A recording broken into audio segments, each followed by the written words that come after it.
On pourrait penser que les soldats allemands, avec leurs mitrailleuses tristement célèbres, ne se seraient pas souciés des armes ennemies capturées. Mais quand ils ont mis la main sur le Bren britannique, ils l'ont tellement adoré qu'ils ont imprimé des manuels en allemand et l'ont largement distribué à leurs propres troupes tout au long de la guerre. Et vous allez maintenant voir exactement pourquoi.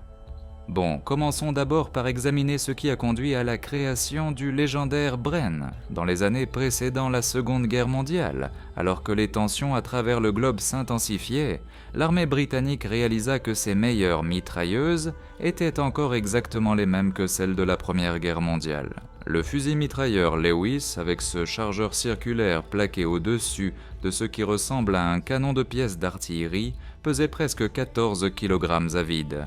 Il était bien trop complexe pour une production de masse à l'échelle qu'une guerre majeure nécessiterait. De plus, le chargeur à plateau était beaucoup plus lent à recharger et pas très fiable, surtout dans les conditions du champ de bataille.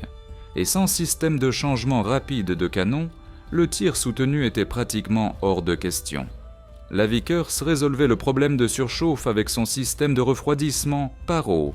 Mais c'était un vieux modèle de la Première Guerre mondiale, utile principalement pour les positions défensives statiques. Elle n'était pas conçue pour la guerre mobile, que tout le monde anticipait dans le conflit à venir, surtout pas quand le monde entier se concentrait désormais sur les mitrailleuses refroidies par air. Voyant la situation, le comité des armes légères commença à chercher une nouvelle solution qui remplacerait, espérait-on, ces deux armes. Et des essais compétitifs de nombreux modèles différents débutèrent. Le Madsen danois fut mis en concurrence avec le fusil automatique Browning américain, le Hotchkiss français et le Beardmore Farquhar de conception britannique. Le fusil automatique Browning, mieux connu sous le nom de Bar, obtint de meilleurs résultats que ses concurrents lors de ses premiers essais. Mais le problème était son prix et le budget serré de la Grande-Bretagne d'après-guerre. Ils expérimentèrent davantage avec différents modèles jusqu'à ce que quelque chose attire leur attention. C'était le ZB-26 tchécoslovaque de l'usine Zbrojovka Brno. Les Britanniques commencèrent à les tester et à affiner un nouveau modèle en envoyant leur retour à l'usine tchèque jusqu'à ce que le modèle ZB-30 apparaisse, qui fut la première tentative de fabriquer cette arme dans un calibre britannique, chambré dans le célèbre 303. En raison de la munition à bourrelet, le chargeur de 30 cartouches prit cette courbure distinctive, puisque les cartouches empilées les unes sur les autres créaient cette forme. Ce fut un vrai problème au début, car la version originale était chambrée en calibre allemand 7,92 sans bourrelet. Les cartouches se plaçaient donc bien alignées les unes sur les autres dans un chargeur droit. Mais cela fut finalement résolu après quelques casse-têtes d'ingénierie.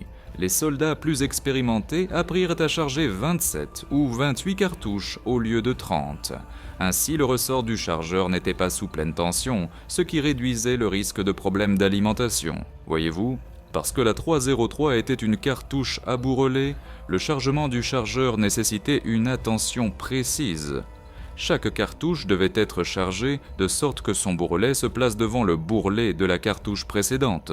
Sinon, on obtenait ce qu'on appelait un blocage de bourrelet et le chargeur ne fonctionnait plus correctement.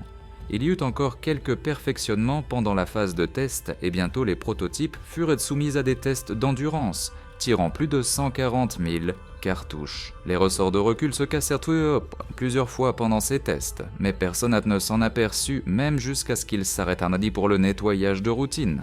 L'arme continuait tout simplement de fonctionner avec des ressorts cassés. Le boîtier inférieur se fissura et même cela n'arrêta pas l'arme. Le modèle l'emporta de manière décisive sur le concurrent Vickers-Berthier et entra en production sous licence en Grande-Bretagne. Il devait en payer 3 livres à l'usine de Brno pour chaque arme produite. Et si vous vous demandez comment le Bren a obtenu son nom, c'est BR pour Brno et EN pour l'usine d'Enfield qui le produisait en Angleterre. Et vous obtenez le Bren pour votre culture générale. Les premières unités sortirent de la chaîne de montage fin 1937. Avant de passer au combat, décrivons rapidement le Bren lui-même pour que vous compreniez de quoi il s'agit. Alors, le Bren Mark I pesait 10 kg avec une cadence de tir cyclique allant de 480 à 540 coups par minute. Pour le tir soutenu, en tenant compte du rechargement des chargeurs et des changements de canon, Cela descendait à environ 120 coups par minute. Il était principalement conçu pour tirer depuis un bipied, tandis qu'un trépied, qui augmentait considérablement la portée d'effective, était distribué à raison d'1 pour 3 armes. L'arme fonctionnait sur un système de piston à gaz qui pouvait facilement être ajusté pour tout, des conditions désertiques au froid arctique. Que vous combattiez par moins 50 ou plus 50 degrés Celsius, l'arme fonctionnait exactement de la même manière. Le système de changement rapide de canon était simple, avec un verrou de déverrouillage situé devant le chargeur qu'on tournait pour déverrouiller le canon. Ensuite, on le saisissait par la poignée de transport pour ne pas avoir besoin de gants ou de tissu en amiante pour toucher le métal brûlant, puis on le faisait simplement glisser vers l'avant hors du boîtier. Un équipage entraîné pouvait changer le canon en aussi peu que 2 ou 3 secondes. Les soldats étaient assez formés à le changer après avoir tiré 10 chargeurs. Les organes de visée étaient décalés vers la gauche du boîtier à cause du chargeur monté sur le dessus. Bon, nous sommes donc le 1er septembre 1939 et l'Allemagne vient d'envahir la Pologne. À ce moment-là, les Britanniques avaient environ 30 000 Brenns distribués à leurs soldats, pensant disposer d'un nombre impressionnant de fusils et mitrailleurs pour l'époque. Mais ils allaient maintenant être complètement détrompés dans l'un des plus grands désastres des opérations militaires. Le corps expéditionnaire britannique fut déployé en France, et le Bren, bien sûr, les accompagna pour connaître son premier grand combat. Mais au lieu de passer à l'offensive, les tireurs au Bren se retrouvèrent à couvrir une retraite après l'autre, tandis que les Allemands, avec leur tactique de blitzkrieg, écrasaient tout sur leur passage. Les forces britanniques battaient en retraite frénétiquement vers l'Angleterre, essayant de se sauver d'un ennemi qui se préparait depuis des années. À 30 miles de Dunkerque, les Royal Scots reçurent l'ordre de faire face et de ralentir la division SS Totenkopf allemande pour gagner du temps pour l'évacuation du gros des forces. Ils furent sacrifiés et reçurent l'ordre de se battre jusqu'au dernier homme, ce qu'ils firent pratiquement. Les combats devinrent si violents que les commandants de bataillon ramassèrent les Brenns des soldats tombés et tinrent la ligne, jusqu'à ce qu'ils soient eux-mêmes tués. Le Bren infligeait de lourdes pertes aux Allemands qui tentaient d'anéantir les forces britanniques, mais rien ne pouvait vraiment les arrêter. Ils ne faisaient que gagner du temps. La chute de la France fut une catastrophe pour l'orgueil militaire britannique, mais plus important encore, une catastrophe pour l'équipement. Sur ces 30 000 Brenns fabriqués, un peu plus de 2000 seulement revinrent en Grande-Bretagne après cette tristement célèbre évacuation de Dunkerque, où les forces britanniques échappèrent de justesse à l'anéantissement total. Mais pour ce faire, ils durent abandonner la plupart de leur équipement. Et maintenant, alors que l'ennemi était littéralement aux portes et que tout ressemblait à une invasion imminente du territoire britannique, ils se démenaient pour s'armer en vue du combat à venir. Cela conduisit à la création de ce qu'ils appelèrent le fusil de garage. Une série de versions improvisées ou simplifiées du Bren et d'autres armes qui pouvaient être produites en urgence en nombre significatif pour armer des troupes qui n'avaient rien pour se battre. C'est ainsi que le Sten fut créé, d'ailleurs, l'un des, sinon le pistolet-mitrailleur le moins cher de la guerre. Mais alors que la bataille d'Angleterre était lentement gagnée et que la menace d'invasion diminuait, la production normale du Bren reprit rapidement. Des dizaines de milliers de Bren Mark sortirent des chaînes, une version simplifiée qui réduisit le coût de 25%. Ils allaient même bientôt partir pour l'Afrique du Nord. Mais entre-temps, les Allemands avaient dormi les Brenns capturés à profit. Après Dunkerque, ils avaient bientôt capturé la quasi-totalité de l'infanterie de l'armée britannique. Écoutez bien, environ 27 000 mitrailleuses. Et voici la partie intéressante. Ils l'adorèrent véritablement. Ils le désignèrent comme fusil mitrailleur, MG-138E, le E signifiant origine anglaise. Ils imprimèrent des manuels pour leurs soldats et les Brenns furent largement distribués, principalement aux unités d'occupation, aux forces de défense côtière et aux unités anti-partisans. Les Allemands connaissaient déjà bien le modèle. Si vous vous souvenez, les Tchèques avaient créé les premières versions de cette mitrailleuse dans la cartouche allemande 7,92 Mauser. Ils avaient également capturé les usines de Tchèques et continuèrent à produire ces armes pour la Wehrmacht. Cette famille d'armes finit donc par devenir l'un des modèles étrangers les plus importants en service allemand. Elles furent de pas mal utilisées entre les mains allemandes, avant que la production du MG-34 ne rattrape son retard, puis plus tard celle du MG-42 également. Mais alors que le MG-34 était une arme très précise et délicate qui peinait à fonctionner dans les conditions sales du champ de bataille, les soldats tombèrent amoureux du Bren, qui tirait où qu'on le mette. Ils avaient une très haute estime pour lui. Au début de la guerre, une section d'infanterie britannique se composait de 8 hommes.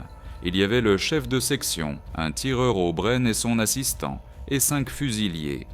Chacun de ces 5 fusiliers portait 2 chargeurs de Bren, en plus de ses propres munitions de fusil. L'assistant était celui qui rechargeait l'arme et portait 6 chargeurs ainsi que le canon de rechange. Et tous étaient informés à y utiliser l'arme pour pouvoir prendre la relève si, ou plutôt quand, le tireur désigné était tué. Il n'était pas rare que l'escouade transporte plus de 30 chargeurs. Vous voyez donc à quel point ils appréciaient son tir automatique. Et voici la première chose importante que les soldats apprirent sur le Bren lorsqu'ils furent déployés pour combattre les Allemands en Afrique du Nord. Il était précis. En plus de fonctionner parfaitement dans le désert, ce qui ne pouvait pas être dit de beaucoup d'autres armes, le Bren pouvait placer ses tirs avec une précision tout à fait remarquable. Sa cadence de tir plus basse rendait le groupement des rafales bien meilleur. Voyez-vous, le mécanisme à gaz poussait tout vers l'arrière et vers l'avant, en ligne droite sans mouvement latéral, qui aurait dévié la visée. Et le bipied réglable combiné avec la poignée pistolet bien placée et la poignée de transport pour un soutien supplémentaire donnait à l'opérateur un excellent contrôle. Ainsi, entre les mains d'un tireur habile, un Bren pouvait tirer une seule rafale de 5 cartouches avec un groupement presque aussi serré que 5 tirs visés un par un. Il était très efficace pour réduire au silence ou supprimer les nids de mitrailleuses allemands afin de permettre à l'infanterie d'avancer. Les tireurs au Bren tirèrent des rafales serrées de 3 à 5 cartouches autour des têtes de l'équipe de mitrailleuses allemandes pendant que les autres soldats avançaient. C'était différent de la plupart des mitrailleuses qui pulvérisaient les balles sur une zone plus large. Les tactiques d'infanterie britanniques fonctionnaient sur ce qu'ils appelaient un pied au sol. Un groupe se déplaçait pendant que l'autre fournissait un tir de couverture, puis ils alternaient. Le groupe Bren supprimait l'ennemi pendant que le groupe de fusiliers manœuvrait vers l'avant, puis le groupe de fusiliers fournissait le tir de couverture pendant que le groupe Bren avançait vers une meilleure position. Les soldats plaisantaient en disant qu'il était trop sacrément précis pour une mitrailleuse. Parce qu'il était si précis, il n'était pas aussi efficace pour faucher des attaques d'infanterie en masse comme d'autres mitrailleuses qui créaient un cône de feu, touchant plus de cibles sur une zone plus large. Les Bren s'étaient également utilisés dans un rôle anti-aérien sur trépied avec le chargeur tambour de 100 cartouches Vickers Mark I et des viseurs en araignée. Petite anecdote amusante, le Bren avait un petit ergot métallique sur la crosse qui n'était nécessaire que pour verrouiller l'arme sur les affûts anti-aériens. Mais l'usine continua à fabriquer cet ergot sur les pièces de rechange jusqu'en 1976, des décennies après que quiconque eut cessé d'utiliser ces affûts et le Bren dans un rôle anti-aérien. Il semble que personne ne s'était donné la peine de mettre à jour la liste de production. D'ailleurs, pendant le raid de Dieppe, ces tambours de 100 cartouches furent essayés pour la première fois au combat. Ils échouèrent lamentablement, comme pratiquement tout le reste lors de ce raid pour les Britanniques, et causèrent la mort de nombreux tireurs au Bren, parce que les tambours s'enrayèrent au pire moment possible. Maintenant, cette vidéo ne pouvait pas passer sans mentionner le fameux Bren Carrier. Si vous avez déjà joué au bon vieux Company of Heroes, vous voyez de quoi je parle. Le véhicule que tout le monde appelait le Bren Carrier s'appelait en réalité correctement le Transporteur universel, un véhicule blindé léger à chenilles. Ils en construisirent environ 113 000 de toutes variantes confondues, ce qui en fait le véhicule blindé de combat le plus produit de l'histoire. Les premiers modèles avaient le Bren monté sur un support, mais les versions ultérieures posaient simplement l'arme sur un bloc de caoutchouc dans la fente d'armement. L'opérateur la maintenait en place, s'attendant à ce qu'elle soit rapidement démontée de toute façon.